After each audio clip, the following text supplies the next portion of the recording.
Offseason is, and then talk through a little bit about, how we're going to make this interactive, and then we'll intro our guest, Lauren. So to start, my name's Eric Stark. I'm a co-founder here at Slate. If you haven't heard of us at Slate, we're a platform that is being used by teams and leagues across sports, and also brands and media organizations who use it to create on-brand content from their phones for social media. This is No Off Season. We launched this webinar really back in April when everything shut down, as a way to keep folks in our industry and network engaged and provide, an outlet for everyone to talk about, what they were seeing in the industry, specifically in sports and social media, and make sure everyone, continued networking and having a chance to, be seen and heard during that time. Now obviously COVID is still going on, unfortunately, but sports are back, and we've all, I think, learned a lot in the past 4 or 5 months, and a lot to talk about, especially in the university space where Lauren is. So to start, I'd like to intro Lauren Taylor, who is the Director of Marketing and Competition for SEC, and then I'll lay down the ground rules for asking questions. Hey, Lauren. Hi, how you doing? Eric, thanks so much for having me. Yes, thanks for joining what we're calling season 2 of No Off Season, since we were on a long hiatus. So quickly, before we jump in with some questions for Lauren, just so everyone knows, this is meant to be a super interactive session. So please feel free. I obviously have some questions pre-written, but please feel free to add your questions into the chat at any time. And, there's no kind of session where I'll ask questions first and then open it up. At any time, we'll just have folks kind of jump in and ask questions. So type in your questions in the chat, and then be prepared to unmute yourself, maybe show your video if you're comfortable, and we'll call on you to read out your question out loud so you could, speak it directly to Lauren and kind of have that conversation. So without further delay, Lauren, to get started, can you give us an intro of yourself and really what led you, along your career path to what you're doing now? Awesome. Well, thanks so much for having me, like I said before. And as Eric said, I am team interactive. So please feel free to engage, turn your camera on if you feel comfortable, as I think this will be a lot more fun that way for me as well. So just a quick background about myself. Houston born and raised girl, Houston Rockets fan, Dallas Cowboys fan, sorry in advance for that one, and a Houston Astros fan, born and bred. As a child, I was the first girl cousin of 5 older boy cousins. So as you can imagine, as a Southern girl, I grew up wearing dresses and playing football in the yard. My love for sports started at a very, very young age. During high school and growing up, I was a sports girl, played volleyball and basketball and ran track and did all the things, but also was a random homecoming queen all at once. And when it was time for me to head off to college, I really wanted to go to a large Division I institution. That was all I cared about. And I had a full ride to Texas A&M, and I went to visit, and I said, oh, heck no, this is not my kind of cup of tea. Nothing against Texas A&M, obviously, but not for me. And the next weekend after I visited Texas A&M, I went to Baton Rouge for a volleyball tournament, and I drove around the lakes coming into LSU's campus. I don't know if you've ever been there, but it's the most beautiful thing in the entire world. Quote me on that one. But you drive around in the lakes around Dalrymple, and I just was like, I'm going to college here. I was like, you've never seen anything besides the lakes. I immediately fell in love with LSU. Ended up becoming a Texas Tiger, is what they call us from Texas at LSU. During my time there, I started off wanting to be a sports agent. I wanted to be Jenny McGuire. Quickly realized that I was not majoring in the right thing to be a Jenny McGuire. And I majored in ISDS technology, did not know what I was doing, but knew I wanted to be in the business school. But during that time when I was at LSU, my 4 years there was a national championship. The women's basketball team went to 5 Final Fours in a row. The men's basketball team went to the Final Four my freshman year. The baseball team went to the World Series 3 of my 4 years, and they won it 1 year. and the softball team went to the Women's College World Series. So I was living in a sports mecca during my college experience. And so I was obviously attending a lot of sporting events during that time. And during me visiting a lot of sporting events, I noticed this girl wearing a headset. And I was so overwhelmed by what she was doing. I was like, every game I'd watch her more than I'd watch the games. Saw her running around, throwing t-shirts, talking to the cheerleaders, doing all kinds of things during the game. And one day I just got the balls to ask her my sophomore year. I said, what do you do? I want to know what you're doing. Like, what's your job in the athletic department? So she explained it to me. I had coffee with her. She told about the marketing promotions department. And next thing you know, I worked there. So during my time as an undergrad student, I worked in the athletic department and marketing promotions, did everything from marketing plans to rolling t-shirts and wearing the mascot suit actually randomly. But I literally did that. And then postgraduate, I graduated 2009, which was the recession. So when I graduated, I ended up on my mom's couch. During that time, I was like anti getting a job that had nothing to do with sports, but I ended up working at Party City. That's my favorite job I ever had in life. Besides the SEC. But during that time, I learned a lot about just jobs. And so I ended up working at Fiesta Bowl for a year. I did nothing marketing related. I was the executive intern to the president of the Fiesta Bowl. So I answered phones and booked travel, which is why you get this great communicator in front of you to this day.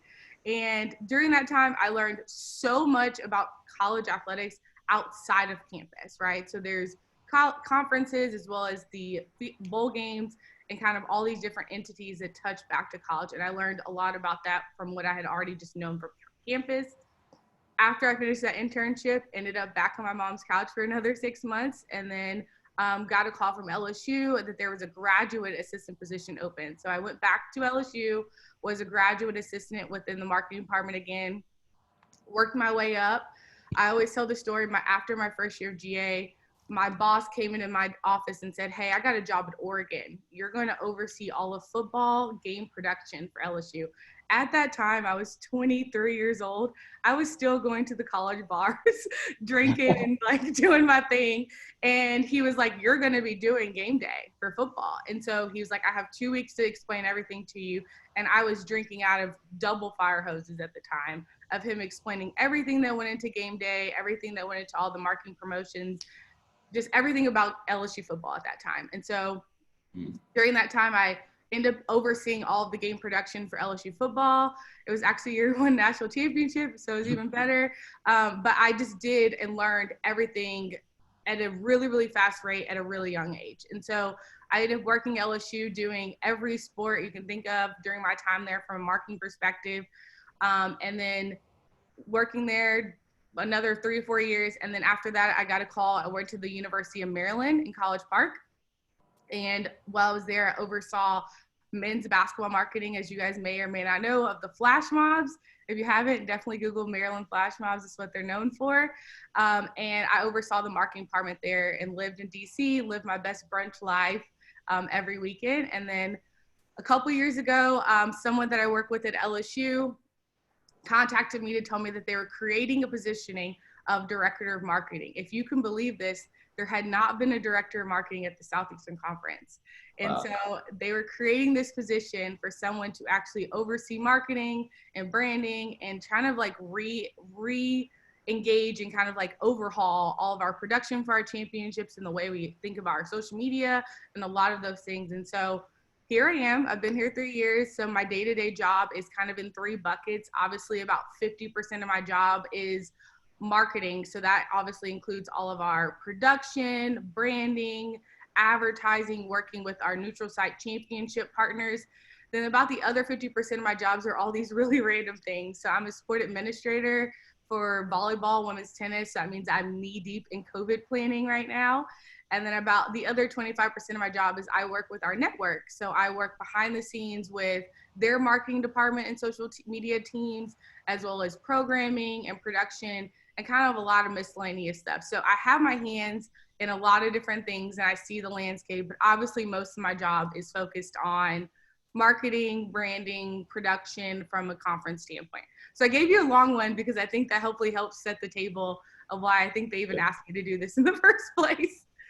Well, yeah, I mean, thank you for carving out some time. I don't know how you have the time for this. And also, you're a professor at Alabama, is that right? Yeah, I'm not really telling people that, but yeah, I'm an adjunct professor there right now. I Just teach a a little sports sidekick. marketing. Yeah, I teach a sports marketing. I'm not biased to Alabama. That's why I don't tell people that, obviously. But I teach a sports marketing and sponsorship class at Alabama. Yes, you love all the SEC schools equally. We know this. Exactly. All of them the same.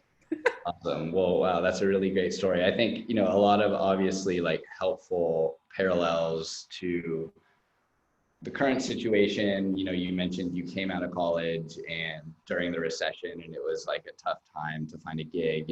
I think we have a lot of students who come onto these looking for, career advice and how to try to break in, especially during a time like this. I guess what are the things you learned from, the position you were put in and how you got yourself to where you are, that you would, give advice to, someone just graduating or still in college trying to break into sports or media or entertainment, especially now when things, aren't as, there aren't as many jobs as there were, a year ago.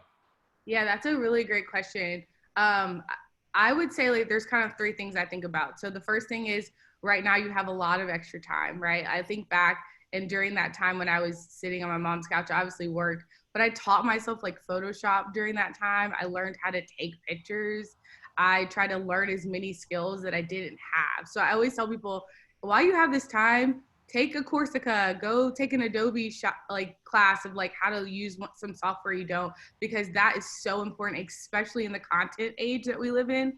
Creating content is king, right? So if you don't have a job, you can create content for free and post it on your own accounts, on your own social pages to show what you can do. I'm like a huge believer that like some of our content creators that we use for the SEC, we found because they just were creating content and they became our freelancers for our championship. So I'm a big believer in doing that. Second is like find your voice. So you probably can tell I'm not scared to be Lauren unapologetically, but like this was years and years in the making of becoming this person you see in front of me, right? And so I'm a big believer in personal branding. My personal brand has shifted over the years, but it's stayed consistent in being like LCT and Lauren Taylor and who I am. So like finding what your voice is and who you are and like what you stand for. So I know where I stand on a lot of issues and like who I am as a person. And so find that voice and like own it, right? For me, like my friends always say, like, Lauren's always gonna have a full face of makeup on. She's gonna be smiling. She's gonna have on a cute outfit, minus this big bird sweater today. But like just like own who you are. Like on your social media pages, like what does your social media say about you, right? Like if I went to your Twitter feed or Instagram right now, like what do I know about you? Like, do you have a dog? Did your boyfriend break up with you yesterday, right? Like, do you love the Cowboys? Like, what do I get to know about you? Because people engage with people who are interesting, right? Or have interesting things to say. So teach them things, learn some things. And third thing I would say is like take huge risks. Because right now, all of us are sitting behind these computer screens, right? We're all sitting on computers. Call people, email people, ask for informational interviews and conversations. People are never scared to do that right now. I've had way too many of them during COVID, but I feel like you learn a lot from hearing other people's journeys. I always tell this story. When we were seniors in college, all of us, the group of marketing interns, there was 6 of us, we're all graduating. We all actually still work in sports to this day, which is really cool. And one of the guys, he was dead set on working for an MLB team. That was like all he wanted to do. He didn't care about any other job in the country. So what he did as we were graduating college is he wrote handwritten notes to every owner and GM of every MLB team. You would think like that's dumb, like nobody's gonna email him or call him back. He heard from every single one of them. Like he either got a letter, he got an email, he got a call from some of them, and the letters were like so dumb. Like when we laugh about it today, but it was like, "Hi, I'm Greg, and I love the A's," and it's like it was like a terrible letter, but like he was like showing his personality because he's kind of like a funny guy and was like showing that he loves baseball so much that he wants to. He's been working for the San Francisco Giants for like 15 years now. Wow. And he's like won multiple, obviously, like World Series rings. And like I tell that story because like that attitude is what you need, like to be like one, unapologetically yourself, but like take a chance and do something that seems weird, right? Like And that's old school way to be weird, but now we have social media. Like you can DM the GM if you wanted to, right? On like Twitter or Instagram if you really think about it. So I think like teach yourself something during this time. Make sure your brand is strong and where it wants to be. Like you can cultivate it. You can build your logo. You can do all these things. And then 3, like take some risk. Reach out to somebody that you want their job. Like try to ask them for a conversation or interview, because at this time, people are open to do that. And if they're not, then guess what? F them. Like you don't talk to them in the first place. But like be open to like reaching out and like trying different things. So I hope that's helpful to someone. And I always tell people I'm open to have my doors and my emails open. If you want to talk to me, my DMs are open. Slide my DMs if you want to. But like seriously, like I'm like a big believer that like getting places is like completely about relationships. Every job that I had, I never applied for. I forgot to say that earlier. But like it was all because of someone I knew that reached out to me for that job. So like that's how that happens. And that happens by like all those 3 things I told you, right? Like being like aggressive, being yourself and like teaching yourself things, but also like being willing to take risk as well. Mm-hmm. Yeah.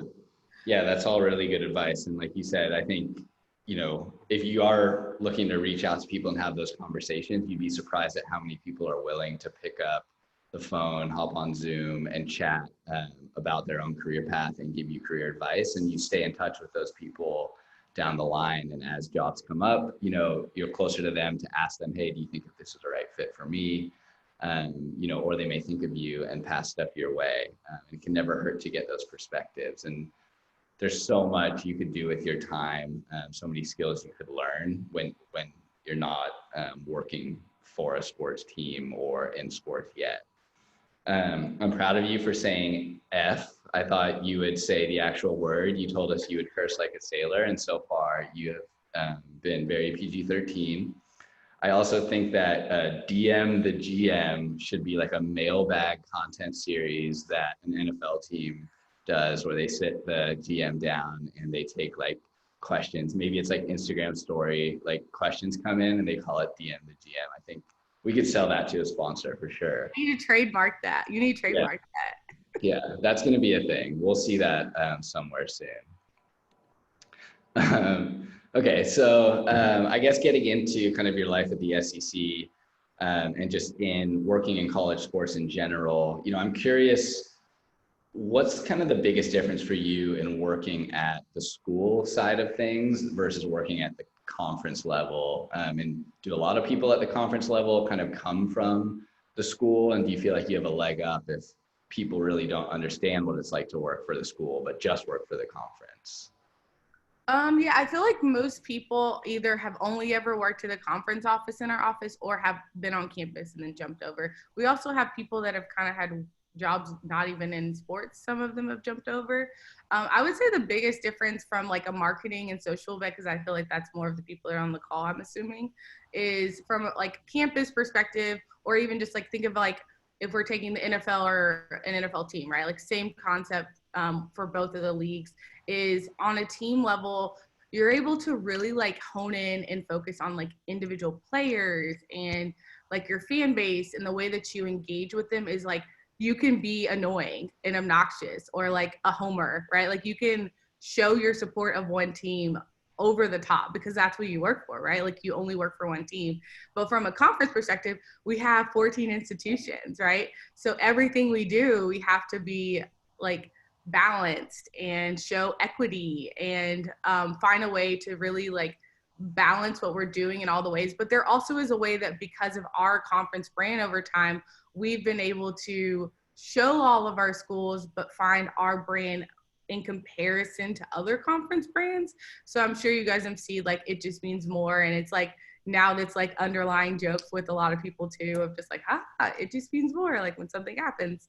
But like we've built that brand over the last couple of years to say like, okay, our schools are their own individual brands. Their own individual brands build up and create the SEC, right? So all of those strong brands make us who we are, right? So without Georgia, we're not at SEC. I mean, like, granted, you know how conference alignments work, but like those schools and their like footprint we live in make up the fan base and make up the brand. So for us to be able to be the SEC, we feed off of those concepts and brands from the schools to kind of like grow our own brand, which is what you see now, right? Like It Just Means More is bigger than just some words. It really resonates like emotions, feelings, like how people think of us even, right? Like in the way that we execute it. So from a marketing and like social brand standpoint, we have to be so conscious that we do all 14 very equitably, or we're doing like, we're just sharing things and finding this balance from a school perspective. They're able to like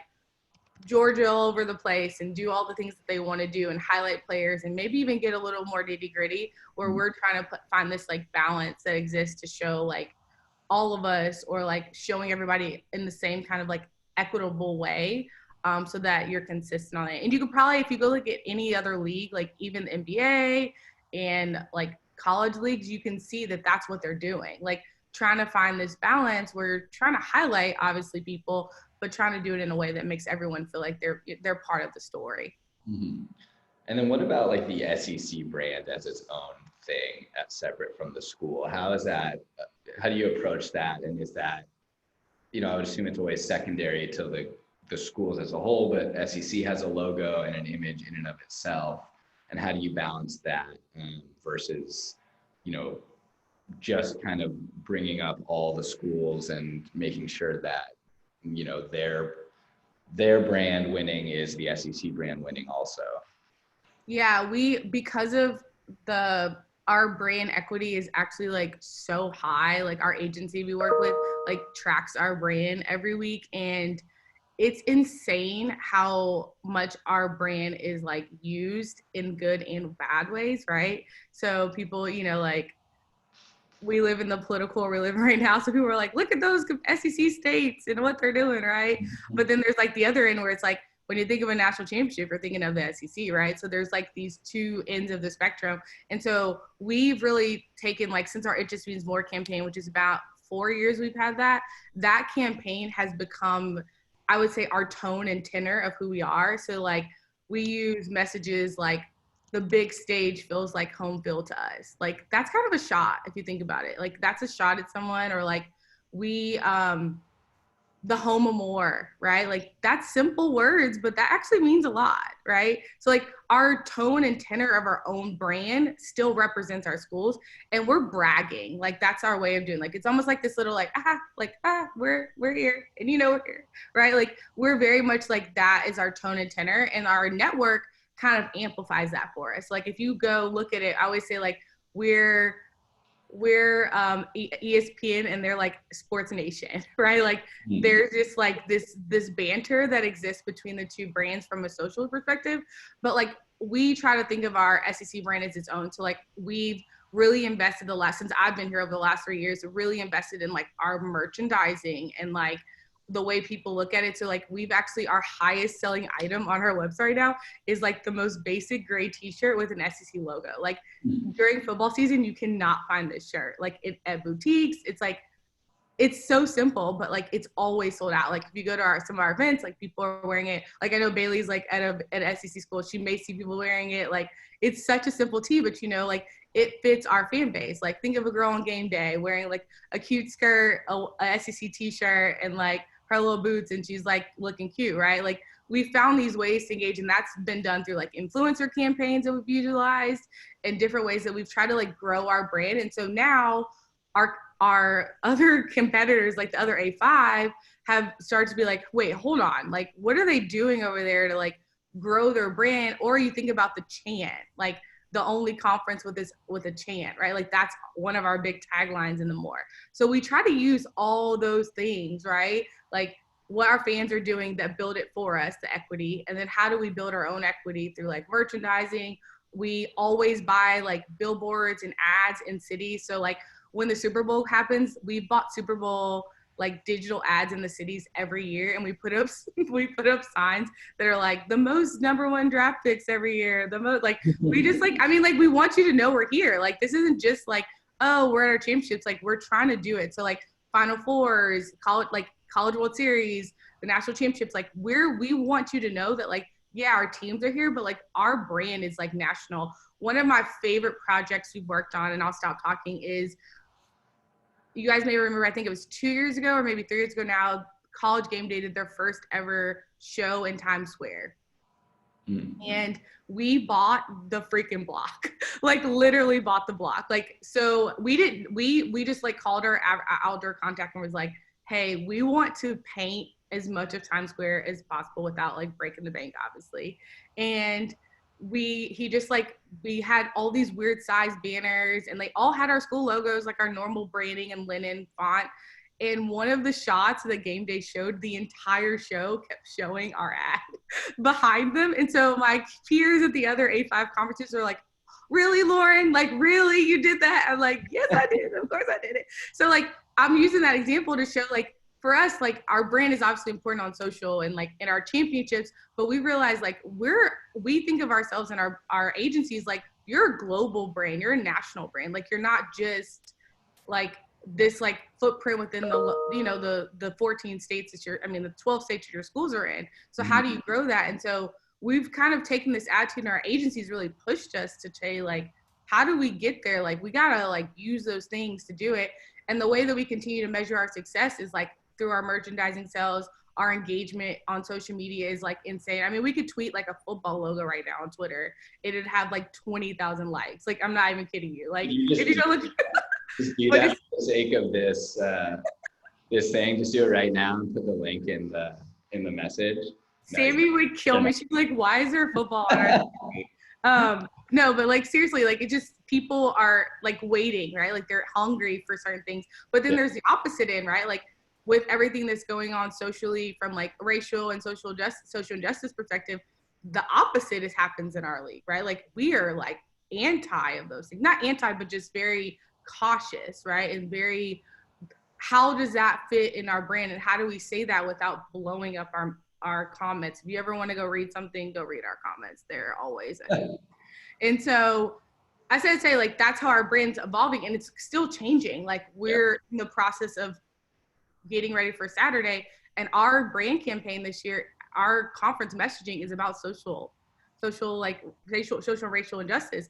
So we're like preparing for that, right? Like we're preparing, but we're doing it in a way that's SEC brand, right? Like not in a way that it doesn't look like us. So as I'd say, it grows, but like for us, merchandising was the moment where we were like, holy crap, like why have we never put our place, like own that capital? And now it's just like booming. Like it's insane. Like I can't explain to you how like it's the most, I mean, like I could have like ironed it on a shirt. Like that's how simple it is, but it like won't stay on the shelf because people just like keep wanting to buy it. Yeah, that's awesome. Yeah, Bailey, our team member from Auburn was shaking her head when you were saying all those things about people at every SEC school. I guess I wonder. Sure, actually. You have it? Yeah, I have that shirt. So I should have worn today. That would have been a good like tagline. I'm like, buy this shirt. That would have been good. But like 3 of my 5 roommates last year had like an SEC logo shirt. So that just goes to show I went to Auburn and so everyone loves it there. So, yeah. Right. So it's all pride within the conference, but you also hate all the other schools in the conference. But that's what it just means more mean, right? Like it only like the rivalries, like your rivalries become foes. Like, you know, like these, like, that's what makes it so great. Like only in the only place, not only place obviously, but like it's the only place where you can like see a house divided plate like everywhere you go. Like I live in Birmingham, Alabama, and like everywhere you go, there's like Auburn, Alabama house divided, or like Mississippi State. Like when I was a college kid, I was like, I have to marry a guy from the SEC because I need to have house divided plate. Like I'm being funny, but right, like that's like entrenched in the culture, right? Like on Saturday, if you drive around Birmingham during the Alabama game, it's like you would think something happened because there's no cars on the road. Like these are real realities of like what happens. And that's, I'm just saying where I live right now, but like, that's really the culture. And like, it seems like, these are stereotypes, but those stereotypes to a certain extent are real, right? Like they are who the conference is. And so balancing those things are important as well. But also for us, the more is not just sports, like we're more than football, right? So like highlighting all the sports that do really well and highlighting the academics of the conference, that's really important as well. Yeah. Andrew had a question about software because you mentioned Photoshop. Andrew, did you want to unmute and ask that question?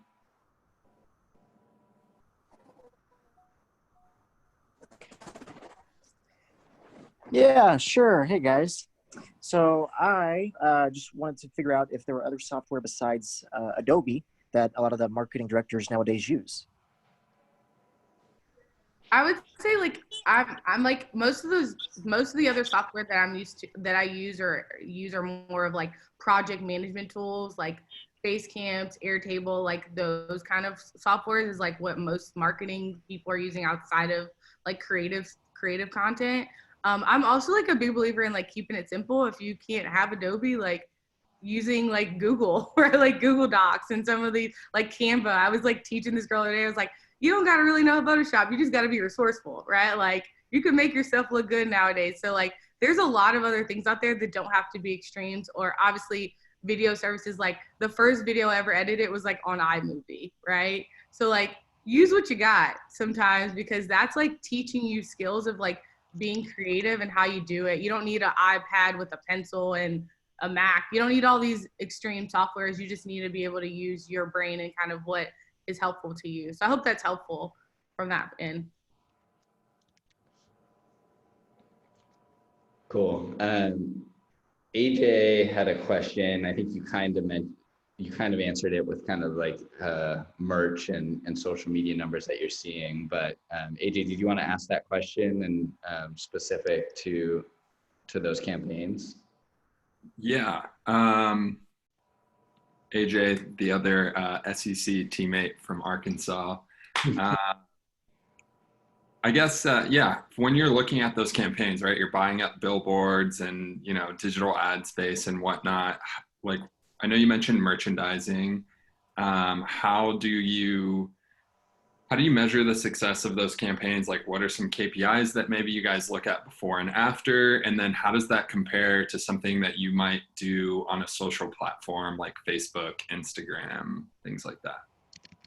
I will get killed for my agency when I say this, but like, like those for us are strictly branding. Like they're like, there's no measure in our mind. Like that is invaluable real estate. Like I use the example of the Times Square. Like we could never pay for those impressions. Like there's not enough money to pay for that, right? Like people spend millions of dollars on game day ads, right?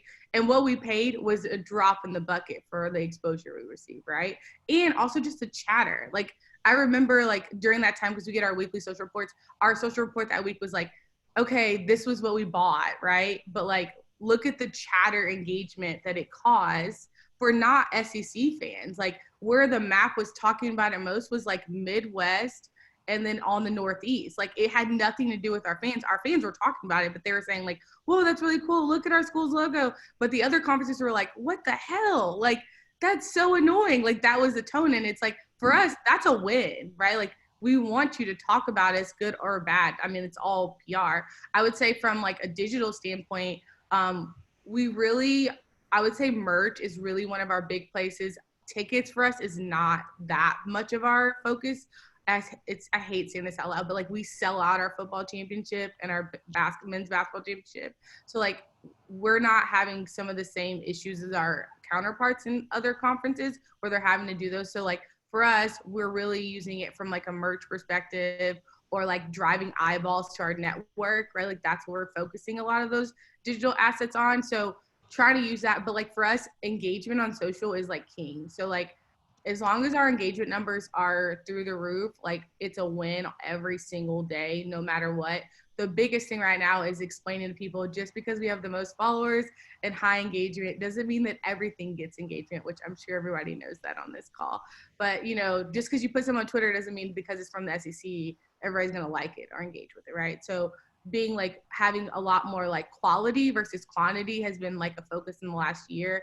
And like really, really being strategic, which is why we partner with Slate for our championships and like how we're telling our stories of our events and how we've like done it. And we've seen our numbers have skyrocketed because we've been intentional in those ways. So I don't really answer your question, but like numbers, yes, they matter, but they're not really our own driving force from RPI, especially standpoint. We're not looking at it that way. We're really looking at it like how are we driving like conversation, eyeballs back to our social pages as well as our network.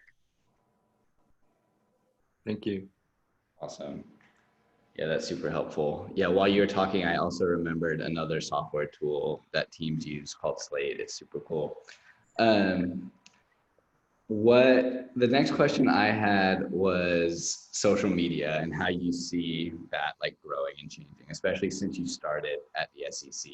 Like they didn't even have a marketing lead before. I assume they didn't have a social media lead either. You know, how have you seen that evolve in the past 5 years in the college space, and where do you kind of see it going, you know, next? Yeah, I would say at the conference, I'll start there. Like from the conference perspective, we did have a social media person, but it was really like, oh crap, this is a thing we need to do, right? Like you got to do it. And then it was like, since I've become, it's like, okay, what are we really like? Just everything doesn't need to go on social, right? So in the last 3 years, we've like created a content calendar and like really stressed with our like communication staff, like, okay, you know this release is coming, let's be strategic in the way that it's going out. Like everything doesn't need to just be a link, right?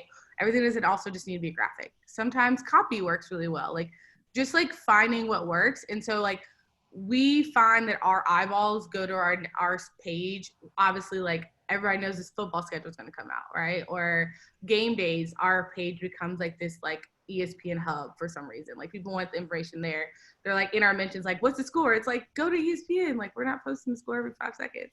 Like, you know, like, so like we've learned that like our page is not like the same as maybe like a team's page where people are engaging with it constantly throughout each day, but ours becomes a hub during a really important moment. So we've spent a lot of our energy growing and making sure that when all eyes are on us, so that's, you know, during Saturdays in the fall or during championship season, that like we are like so tight in our way that we're doing it, that we're all on the same page. So that means like having really clean like graphic packages or videos or whatever those concepts are. But also sometimes like we use the term internally, like breathing, like letting our page breathe. So as I kind of mentioned earlier, like our network is, if you go to their page and then go to ours, it's like the post per day is like 40 to 1. Like they post like so much and it's okay. We're okay with that, right? But like we are not them. So like we have to say like on Saturday, for example, if you go to our page and then go to theirs, they actually have more followers than us on Twitter because people like the content. It's like constant, right? And they can say stuff we can't say on their page. So we, on Saturdays, for example, we're going to post our schedule. Our schedule is going to get all these engagement because people like care about this schedule. It's like the most basic graphic ever. It's just like, here's the games and here's the times. Like that's all it is, right? And then like during the day, we post like, you know, post-game graphics of like the final scores. And then like, depending on the game, we're going to post like something like, you know, you're missing it, something like engaging, versus if you look at the network, they're posting like clips from the games, they're posting graphics, they're posting, I mean, like memes, I mean, like they're all over the place with what they do. So like for us, it's like, how do we make sure in those moments we're highlighting things, but also letting it breathe? And then when you think of a championship, all eyes are really on us during those moments. So we're very strategic in like having a plan, but also trying to be nimble. Some of our top tweets and posts of all time are some of the most unplanned things, which I'm sure everybody knows that in social. Like our top engaging things are like literally like one of our top tweets is like, go Tigers, like literally last year, like when LSU won the national, like so simple, right? But like people just engage with those things. And so for us, we've learned that like less is more. And when people come to engage, we want it to be that way. So that's kind of where we are from a social standpoint. I'm a huge believer that like social media is the future, like of marketing. Like I feel like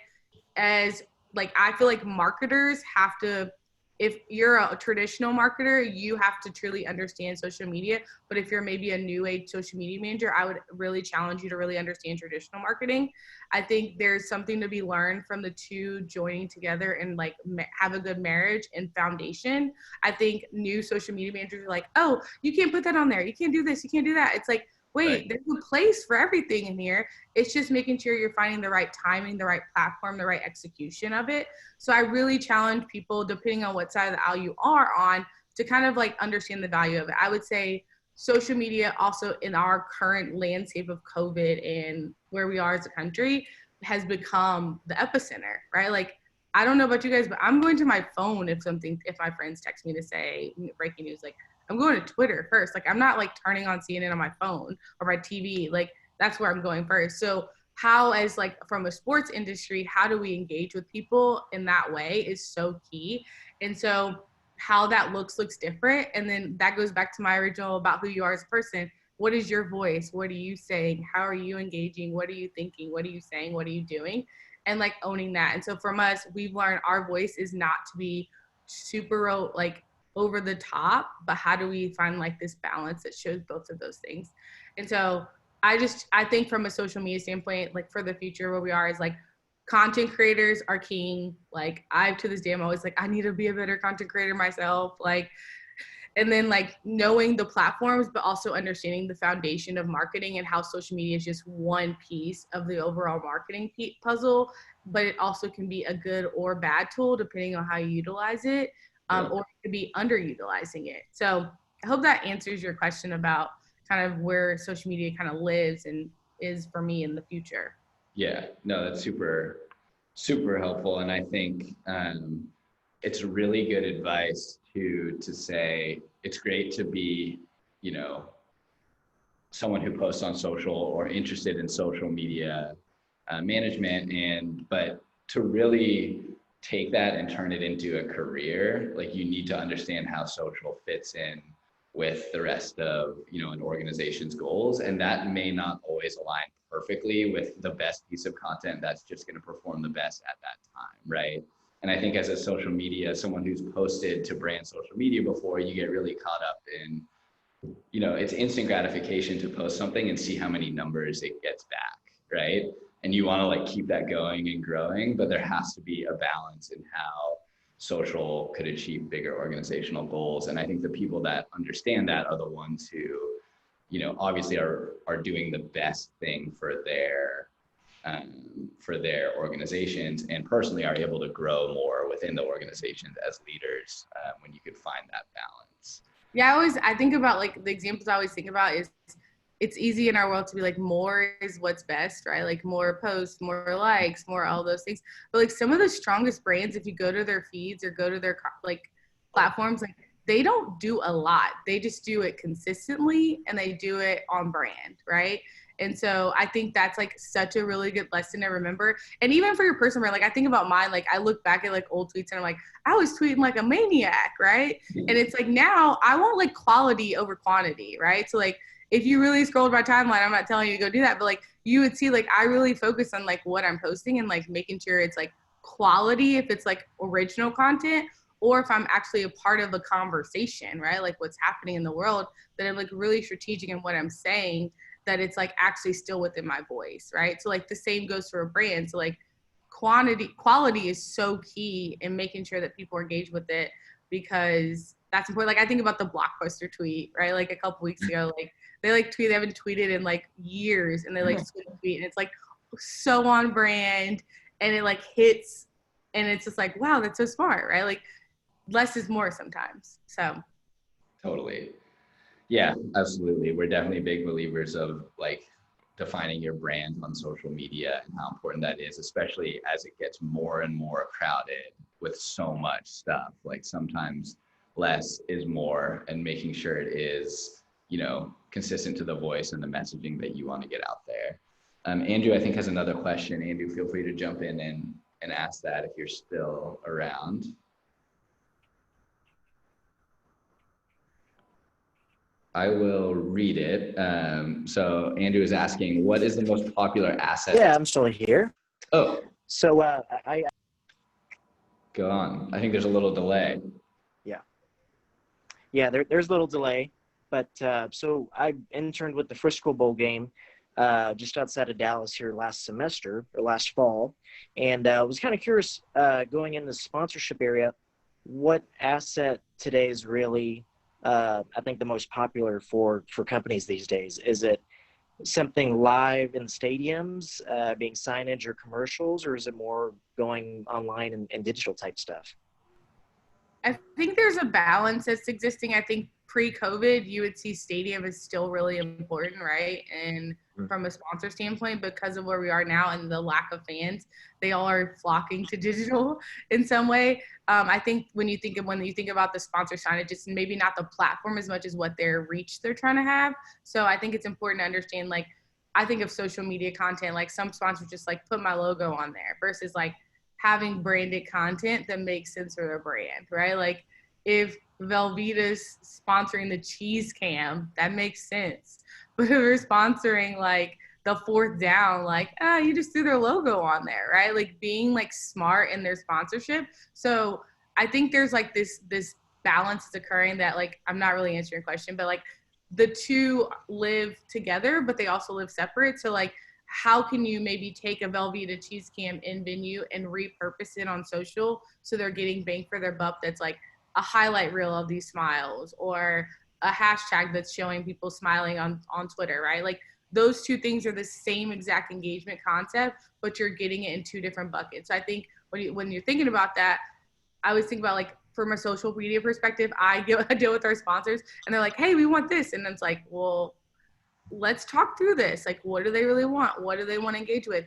As a person that's managing, I would challenge you to have those conversations if possible. I know that sometimes not that way, but how do you get something that makes sense for the content that's going on your pages versus just slapping a logo on something? I know Slate does a really good job.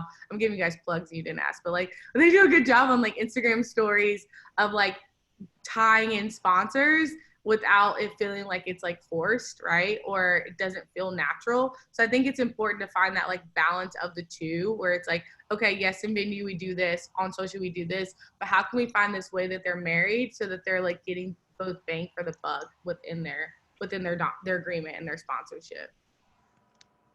Okay. I love it. That's awesome. So a few other questions that came to mind, as we're talking through this. You mentioned, just thinking back to the SEC t-shirts and kind of the popularity of merch there.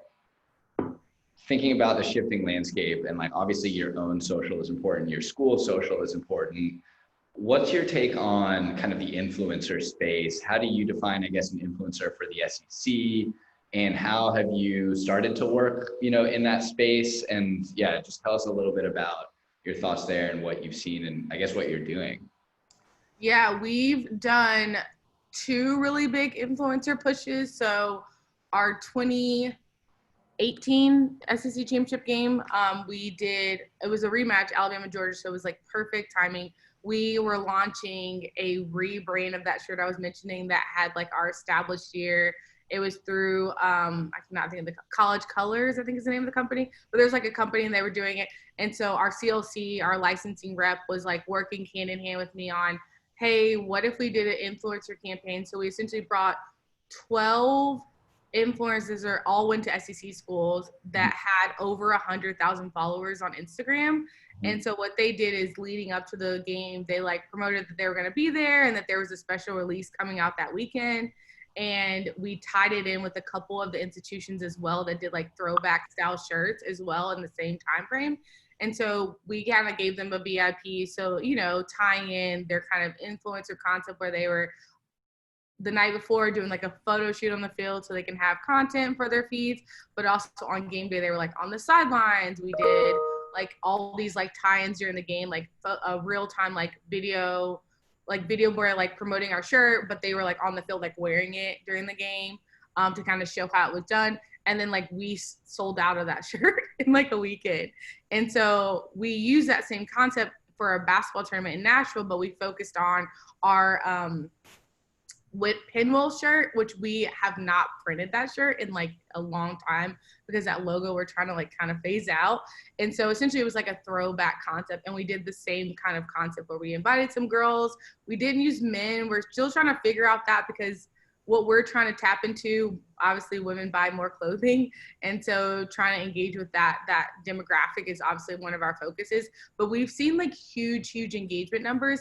And we've seen where those influencers are all in. Like if we call them or even ask them now to do something, they're so engaged to this day. So we have a couple of them that are still really engage, and some of them have also spun off into their institutions influencer campaign. So like I think about one girl, Chelsea Olivier, she's like a really big Alabama fan, and she's now become like an influencer for like Alabama and the Eagles. She's like from Philly. And so like we've seen how like doing that. And so like one of the things we've actually been planning is how do we do something like that in this world, like going forward. And so we're looking at how do we maybe use not actually having a lot of fans at our event to maybe like engage with like a game day shirt or something that's not just a t-shirt, but maybe it's like a fall apparel, like hoodie. So we've been tapping into it. I wish we would do it a lot more. But for us, like I've kind of mentioned, like we use our championships as these like really big mecca moments.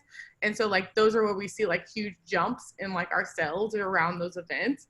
And so we've seen huge engagement on our pages where we actually were not posting at all besides like this shirt is live, because they were talking about it and pushing them back to us a lot of times. So kind of gives you insight, but I think I'm like I'm actually like signed up on like to know it. Like I have my own like to know and all that stuff, but like I'm like really, really intrigued by like influencer marketing in general. And like, I personally want to be an influencer. So if you guys want to follow me, please do.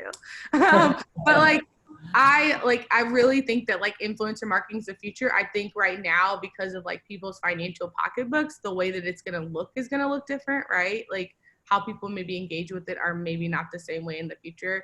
But I do know that a lot of brands are spending a lot of dollars on influencers. Yeah. And so how do we as sports entities think about that? And I've seen a lot of pro leagues really engaged in that. And so we're in it. We're just not as far as I would like to be in it, but the way when we have been in it, we've seen really a lot of success on our end. Yeah. And when you've done it in the past, it's always been tied to merch, or do you ever tie it to like tune in or just other business goals, or do you see it as a merch thing? It's really a merch thing. I was gonna say something like super cocky, like we don't have trouble with tune-ins, but but yeah, like merch for us, like we've talked about it like for women's basketball or like gymnastics would be like a really good concept to use to get people to like tune in or like actually attend the events. We've used micro influencers in like Greenville for women's basketball and in New Orleans for gymnastics, and those have done really well from like a ticket standpoint. But like from mass like use, those mega influencers essentially like have done really well for us. Cool. Brandy had a question. Brandy, if you're around and want to unmute and ask. Yeah, I'm here. Can you hear me? Yeah. Awesome.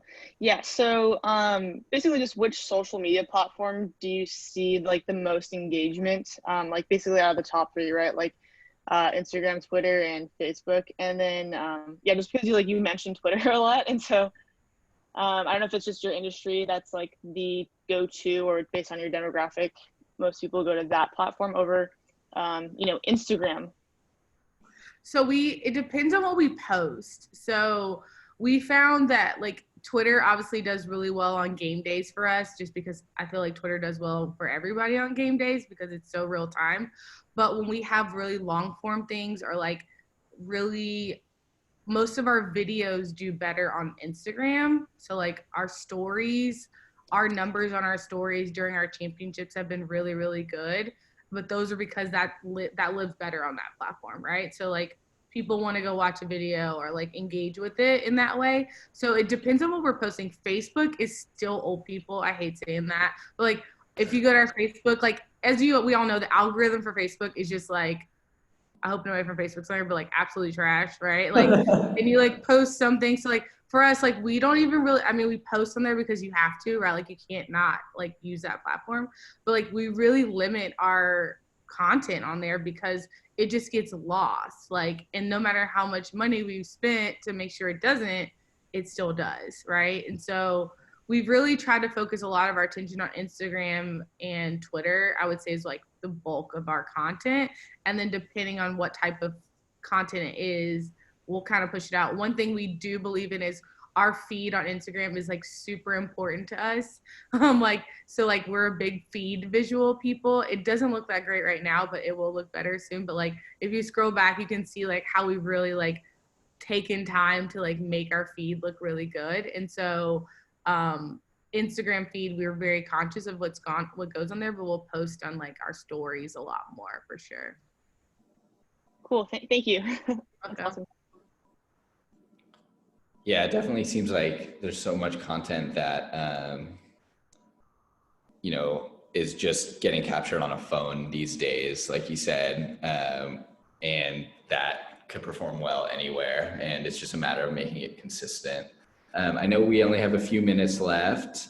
Folks are probably going to hop. So I guess, you know, last thing, any kind of parting words of wisdom that you have for the group, you know, specific to how you've been keeping sane during these times?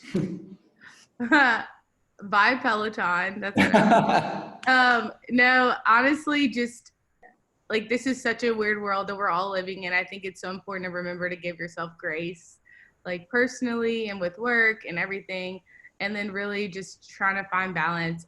We, in our office right now, the term is be prepared for. And so I'll leave that with you guys.